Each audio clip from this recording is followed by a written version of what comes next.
work here at Bistrotheque in the 8th week of its 3rd season, so it's your first time where you've been. I'm Lee, this is John Sizzle, this is Richard, and tonight we have 3 really amazing new pieces of work for you from 3 prominent new artists working on the performance scene. They're going to being a Not-Very-Much-Ness, the non-existence of Ingenue St John. Please welcome onto the stage the very lovely, very lovable Ms. Ingenue St John.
No.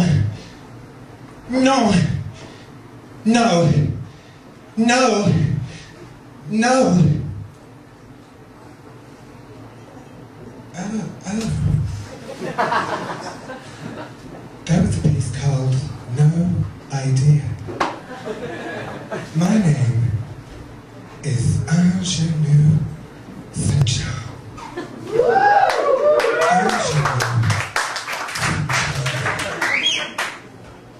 Ingenue St John. People say to me, they say, Angelou. I say, what? They say to me, Ingenue. I say, nothing. They say, Ingenue. I say, $10. Welcome, ladies and gentlemen, to my being and not very muchness, to my non-existence. I'd like to start with a little history, if I may.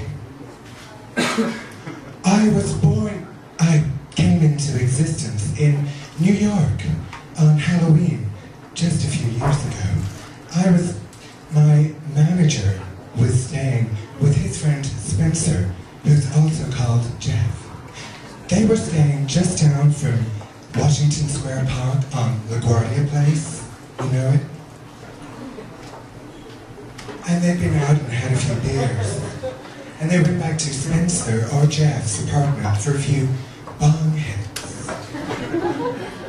Jeff, who's a fashion designer working at the time for Calvin Klein, he now works for Ralph Lauren, suggested they get dressed up, he having some spare clothes and all. I emerged as one, complete. So I was looking in the mirror when I heard my manager's voice. Jeff, I'm not really sure I can go out looking like this.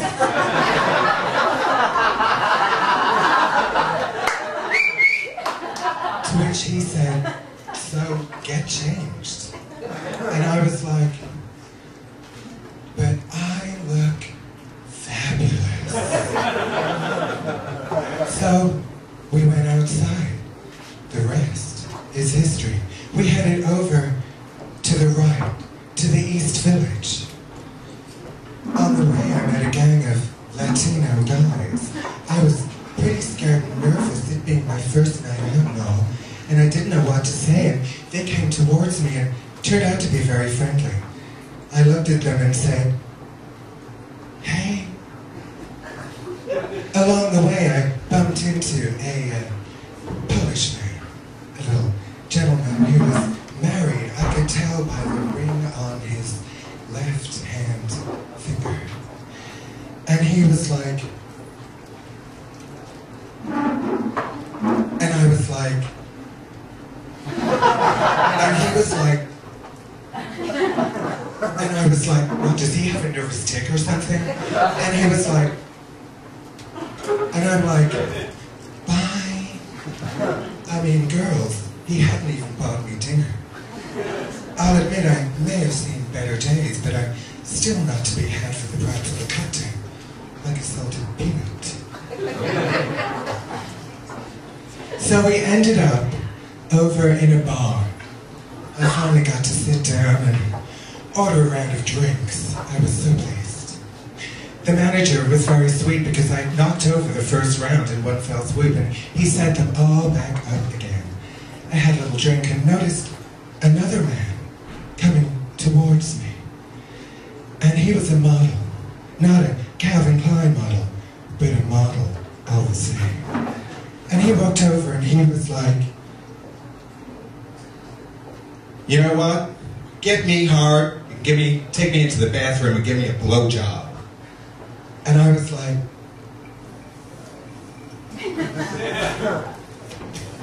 and it wasn't really working for me, so I was like, bye.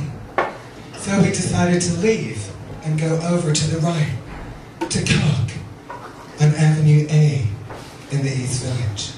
I'm sure some of you know Cock. So we had fun, and we were there, and we were drinking and dancing and talking and laughing, and it was fabulous. And I made so many new friends, and all these guys kept sticking their hand up my skirt. Some of them I didn't even have to ask. I was wearing a tiny white pleated tennis skirt, a cheerleader top with a number 9 written on it. My hair was worn Pocahontas style with parting to the right. It was kind of sleek at the front and just fucked at the back. On my head I wore a Chinese army hat. My front right tooth was blacked out. I looked like Britney Spears on crack. But you know what? That was a few years ago, so now I guess you can say, I look like Britney Spears. So we had fun, and you know, I met these 2 new guys, and they were like, oh, you're amazing, come into the bathroom with us. And I'm like, okay. So they gave me bumps of what they call cocaine.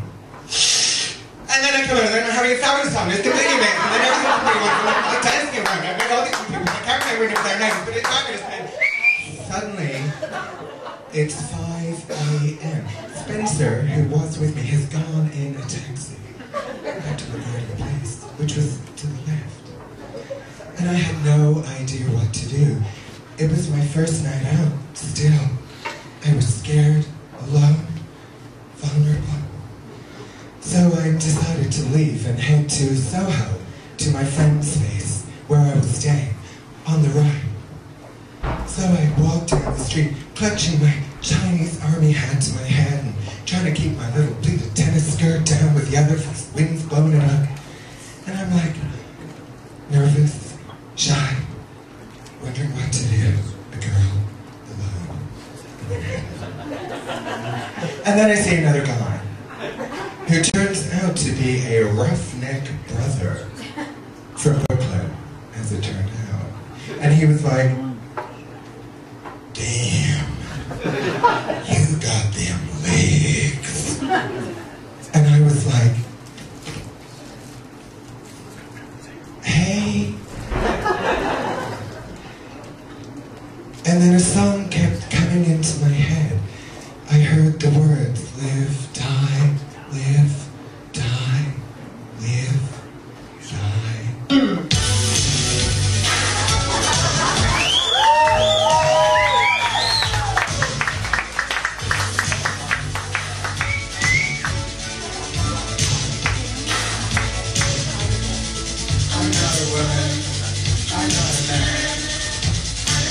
That you'll never understand. I'll never beat you, I'll never lie. If you're evil, I will kick you by and by, girl, you. I will die for you. Tell it if you want me to, you. I will die for you. I'm not your lover, I'm not your friend. I am something that you'll never comprehend. No need to worry, no need to cry. I'm your messiah and I am the reason why. 'Cause you, I will die for you. Tell him if you want me to, you. I will die for you.